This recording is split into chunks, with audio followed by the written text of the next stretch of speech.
Why McDonald's is secretly a real estate company. Part 1. Have you ever wondered how McDonald's became one of the richest companies in the world? Most people would probably say the answer is simple. They sell billions of burgers every year. But what if I told you that's not the real reason?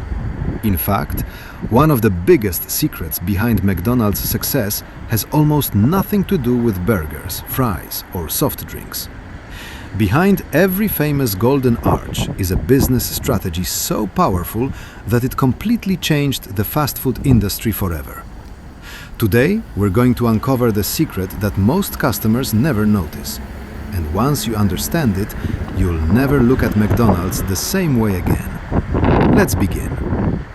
When most people think about McDonald's, they imagine restaurants packed with customers, employees preparing meals, and long drive-through lines. It looks like a fast food company. And technically, it is. But that's only part of the story.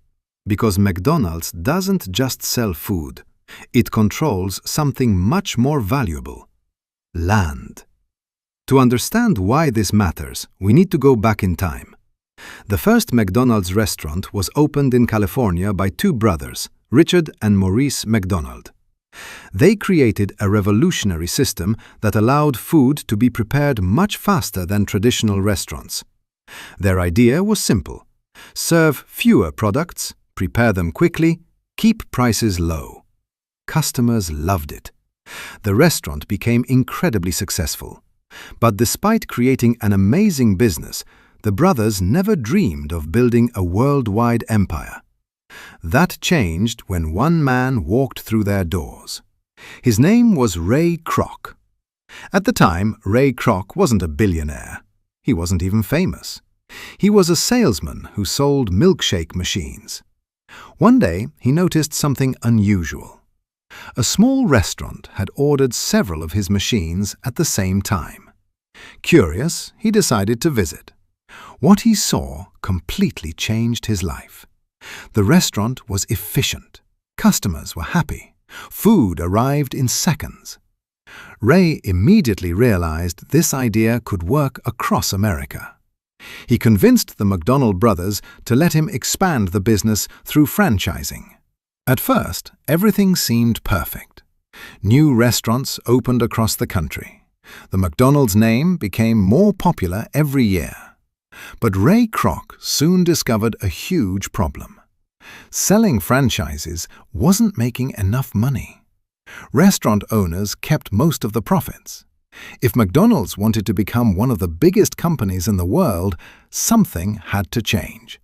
And that's when everything changed forever. Instead of focusing only on selling burgers, Ray Kroc focused on something people almost never think about: real estate. Rather than allowing franchise owners to choose and own their own locations, McDonald's began buying the land itself. Then it leased that land back to franchise owners every single month. Think about that for a moment. The restaurant owner doesn't just pay for the McDonald's brand, they also pay rent to McDonald's. That means every successful restaurant generates income in more than one way. The company earns from franchise fees, it earns from royalties, and it earns from real estate.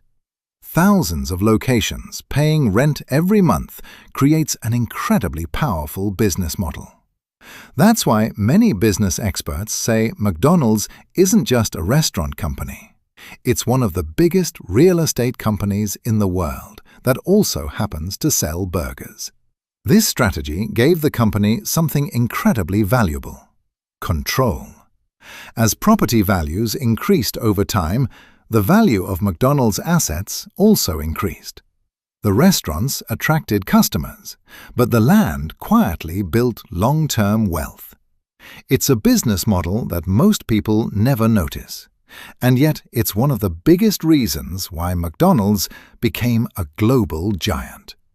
In Part 2, we'll reveal how Ray Kroc took control of McDonald's, the difficult decisions he made, and why his leadership completely transformed the company forever.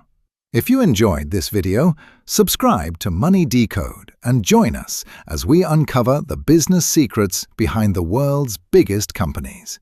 Thanks for watching, and we'll see you in part 2.